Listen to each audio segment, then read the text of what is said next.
Hello, good morning mga kalakwatsero. So today is Sunday. So may iba na naman tayo. Nandito naman tayo sa may Batangas City. Papunta tayo ng Monte Maria. So doon tayo mag-update mga kalakwatsero. Matagal na tayong hindi nakagala. So from Santo Tomas, meron itong layo na 67.3 kilometers. Almost 2 hours ang biyahe natin. Pero kung nasa Batangas tayo, nasa 20.9 kilometers. So mga nasa 40 minutes din, no? Ang layo. So ngayon magandang panahon mga kalakwatsero. Pero napansin nyo yung boses natin ngayon medyo naiba na. Medyo may ubo tayo at sipon. Kasi sa biglang init ng panahon. Malamig tapos biglang init. Nag-change climate kasi tayo mga kalakwatsero.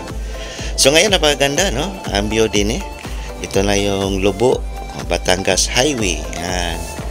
So malapit na tayo sa Monte Maria o sa barangay Pagkilatan, Batangas. Yan, no? Tananan natin, no? Ang Monte Maria. Magandang panahon, mainit. Diniramdam natin ang init mga kalakwatsero. Mainit talaga. So, maganda ang panahon. So, nang-una magpasalamat tayo sa ating mga bagong subscribers at saka sa ating mga viewers. So, thank you very much, no? Sa inyong pagpapanood sa ating mga videos at sa walang sawang pagsuporta sa ating channel. So maraming salamat po sa inyo mga kalakwatsero. So yun naman talaga ang natin i-share ko sa inyo na mag-update tayo ng buong Batangas at ipakilala natin ang Batangas na isa sa mga pinakamagandang lugar sa buong Pilipinas. Yan mga kalakwatsero. So ako po ay taga Cebu, Cebuano po ako. Pero ako ay na-inlove na din sa Batangas na maganda ng lugar natin mga kalakwatsero. So dito na tayo, no? Hanggang sa pagtanda natin, manatili tayo din sa Batangas City Province. Bahala ka sa buhay mo. So yan, tanan na natin ang Monte Maria mga kalakwatsero.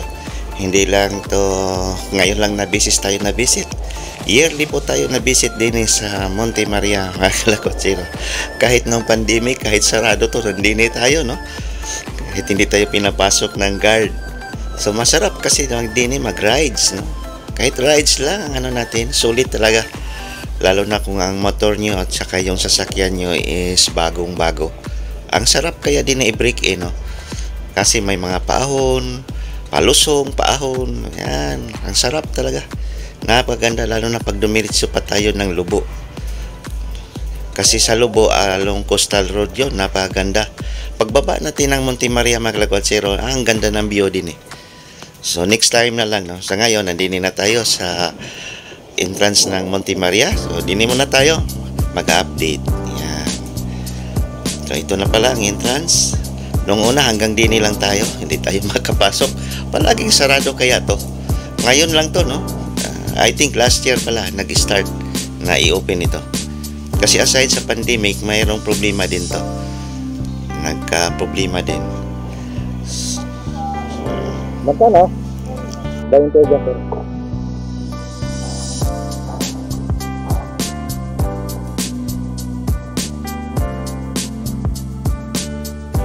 So dini pa lang bungad sa entrance na iba na mga kalakwatsero, hindi kagaya dati, no? So diyan ang parking, no? Sa may left side, yan ang parking natin dati. Ngayon ongoing construction, parang ginawang simentado ang parking, no? Nako, lalo iinit yung lugar na to. Halos pinotol na yung mga kahoy, no? Tapos simento na lahat, no? Yan, no? Malawak ang parking, kaso lang mainit. Bakit mainit ang mga kalakwatsero? Kasi malapit tayo sa dagat. Yung singaw pa lang ng dagat, mainit na So ito yun, no? Parking. Temporary lang to.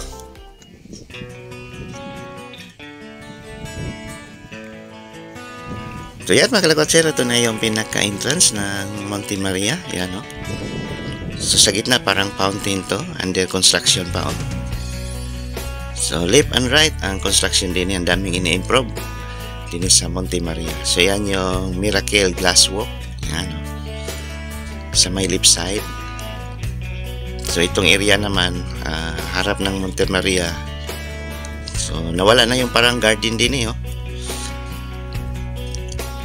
So So, hindi natin alam kung ano pa yung ibang i-construct din eh.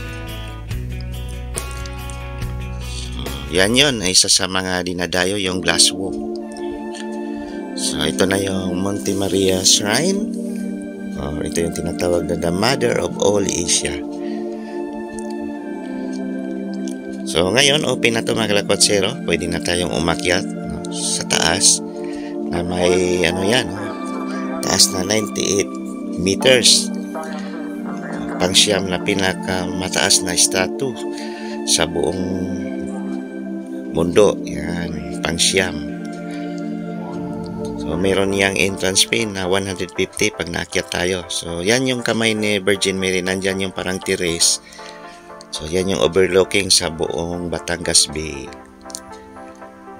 So, pwede na tayong umakyat anytime kasi bukas na siya. So, ito ay ginawa noong 2013 at nabuksan noong 2021. So, almost 8 years ang paggawa nila mga kalakotsero.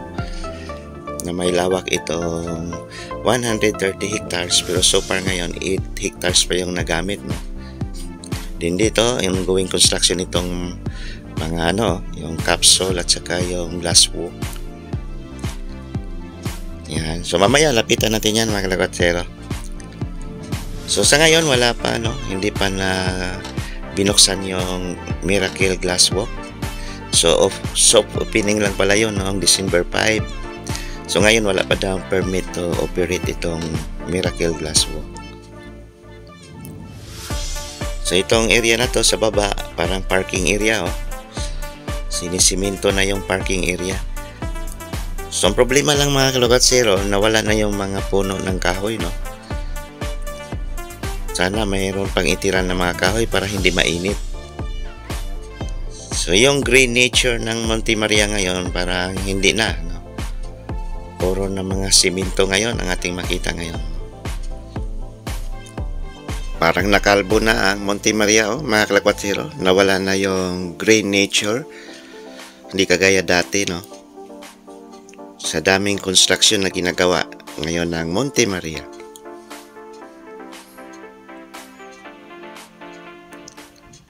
So ayan, ito na yung Isla Verde. So overlooking tayo din Kasi medyo elevated itong area na to. Meron itong taas na 143 meters above sea level. So ito na yung Miracle Glass Walk na may stretching na 118 meters at may height na 45 meters. So soft opening lang pala yun, noong last December 5. Kala ko tuloy-tuloy na yung opening. Nakahanda pa naman yung 200 peso ko na entrance. Wala pala. So nagantay pa daw ng permit to operate yan mga kalakotsero. So sa my left side, yan yung mga tinatawag nating capsule. Parang container van lang na pinaganda. Parang residential unit to. Pag nag-stay tayo dito ng isang linggo or overnight lang pala. Yan. Container van na pinaganda lang. So, maganda din, Family bonding din naman. So ito na yung Monte Maria, open na siya ngayon. Pwede na tayong umakyat doon sa taas. So ang dami palang mga capsule din Yan. So far lahat ay under construction pa lahat, Parang taon-taon na lang ito ginagawa. So lapit tayo din sa yung capsule na to. May terrace pa sa likod, mga kalakotsero. Overlooking sa Batangas Bay. Opposite side yung Isla Verde na maganda. So yan yung ilihan,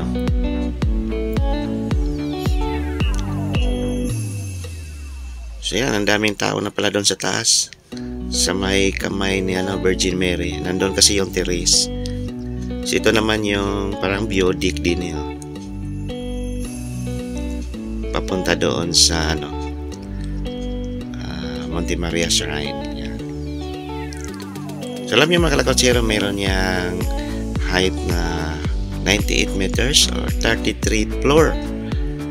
Hango din sa edad ni Jesus Christ bago siya namatay, 33 years old. It is overlooking sa buong Batangas Bay. So din bukas na ang ground floor. Nandiyan kasi yung food court. Din ito yung telescope, 20 piso ang bayad. Apat na tag 5 piso na coins, yan. 4 coins daw ng 5 piso, so meaning 20 piso.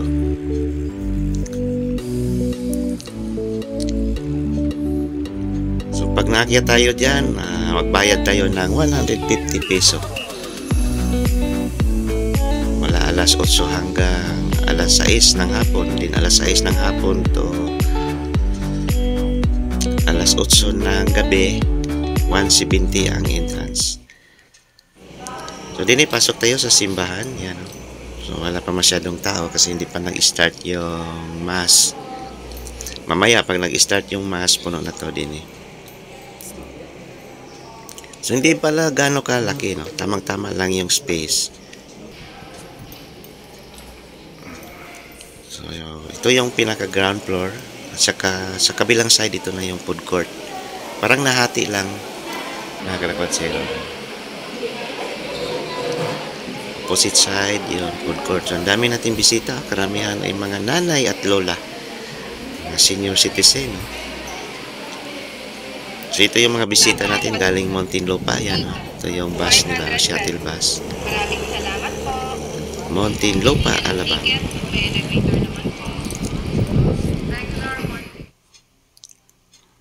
So, yan, update tayo uli.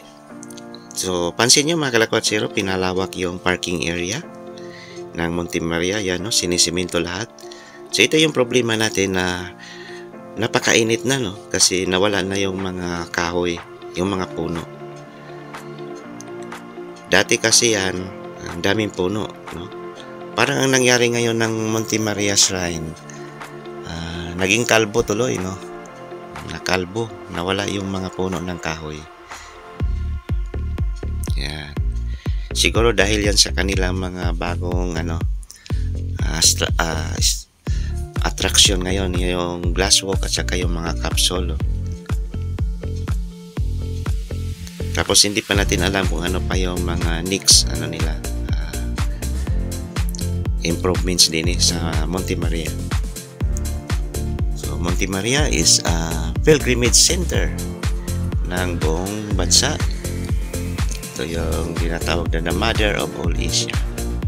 So, I think ito na rin yung expansion din to ng Monte Maria, itong area na to. So, alam niyo mga kalakwatero, meron itong lawak na 130 hectares. So far, nasa 8 hectares pa yung na-consume. So, medyo malawak talaga itong area na to, no? So, overlooking na tayo sa Mindoro. Yan, no? Ang ganda. Wow, Kasi meron itong taas na 143 meters above sea level. So overlooking talaga tayo, napakaganda ng view. So ngayon, balik na tayo ng Batangas. At least na-i-update ko kayo din sa Monte Maria Shrine. Medyo magabok mga kalakwatero pag kayo ay napunta ngayon. Lalo na ngayon ay summer, mainit, tapos malakas yung hangin. Magabok talaga. So, pag kayo ay na-visit, huwag na lang nyo kalimutan magdala ng payong at saka tubig, no? Kasi napaka-importante ang tubig. Kasi uso na naman ngayon ang heat stroke. Heat stroke na naman ang kalaban natin sa sobrang init ng panahon. Yan, no? Ang gabok. Ginagawa ngayon ng mga kalasada din sa Monte Maria. Wala nang puno ng kahoy din naubos. Yan, no? Baka mga hotel at resort na naman itayo din itong side na to. Grabe, no? Ang mga construction ngayon, left and right ang mga construction ngayon mga kalakwatero. Yan, no? Ang dami mga heavy equipment sa gilid.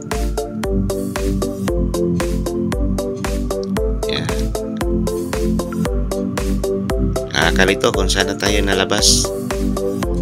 Itong side na to. So, tanaw na natin ang Lubo, Batangas, yun, sa baba, oh. So, yun na yun, papuntang Lubo. So, yan, pakita ko ulit na naman yung aerial video natin. So, nandito na tayo palabas, oh. So, from Monte Maria, left side is papuntang Batangas at ang right side papuntang Lubo. So, ngayon, papunta na tayo ng Batangas. So, balik na tayo mga kalakwatero.